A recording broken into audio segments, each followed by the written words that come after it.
Hello guys, ఇవాళ మనం C++ standard template లైబ్రరీలో వెక్టర్స్ కాన్సెప్ట్ని డిస్కస్ చేయబోతున్నాం. జనరల్గా అరేని డిక్లేర్ చేసినప్పుడు స్టాటిక్ అండ్ ఫిక్స్డ్ సైజ్ మాత్రమే డిక్లేర్ చేయగలం. వెక్టర్స్ని డైనమిక్ అరేస్ క్రియేట్ చేయడం కోసం యూస్ చేస్తాం. సో వెక్టర్స్ జనరల్గా ఈ టూ టైప్స్లో డిక్లేర్ చేస్తాం. ఈ డిక్లరేషన్లో v అనే ఇంటీజర్ వెక్టర్ 1 4 2 3 5తో ఇనిషియలైజ్ అవుతుంది. అండ్ ఈ టైప్ ఆఫ్ డిక్లరేషన్లో 5 సైజ్ ఉన్న ఇంటీజర్ వెక్టర్ 0తో ఇనిషియలైజ్ చేస్తాం. అండ్ డైనమిక్ అరే డిక్లరేషన్ కోసం ఈ సింటాక్సెస్ని యూస్ చేస్తాం. v.pushback మెథడ్ యూస్ చేసి అరేలో ఎలిమెంట్స్ని ఇన్సర్ట్ చేస్తాం. v.pushback మెథడ్ యూస్ చేసినప్పుడు జనరల్గా అరేస్ ఎండ్లో ఇన్సర్ట్ అవుతాయి. అండ్ పర్టికులర్ పొజిషన్లో వాల్యూని ఇన్సర్ట్ చేయడం కోసం ఇన్సర్ట్ మెథడ్ యూస్ చేస్తాం.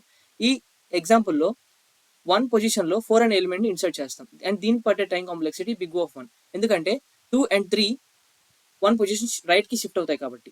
అండ్ 4 ఆ పొజిషన్లో ఇన్సర్ట్ చేస్తాం. అరేలో ఉన్న ఎలిమెంట్స్ని డిలీట్ చేయడం కోసం v.popback మెథడ్ని యూస్ చేస్తాం. ఇది అరేలో ఎండ్లో ఉన్న ఎలిమెంట్స్ని రిమూవ్ చేస్తుంది.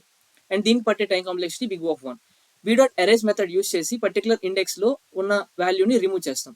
అండ్ ఈ ఎగ్జాంపుల్లో ఫైండ్ అనే మెథడ్ అరే మొత్తంలో 4 అనే ఎలిమెంట్ యొక్క పొజిషన్ని రిటర్న్ చేస్తుంది. అండ్ v.arrays మెథడ్ ఆ పొజిషన్లో ఉన్న ఎలిమెంట్ని రిమూవ్ చేస్తుంది. దీనికి పట్టే time complexity big of n, ఎందుకంటే 2 3 రిమూవ్ అయిన తర్వాత 2 3 ఎలిమెంట్స్ మళ్ళీ బ్యాక్ లెఫ్ట్కి షిఫ్ట్ అవ్వాలి కాబట్టి. వెక్టర్స్లో మోస్ట్ ఆఫెన్గా యూజ్ చేసే ఫంక్షన్స్ కోసం నెక్స్ట్ వీడియో చూడండి.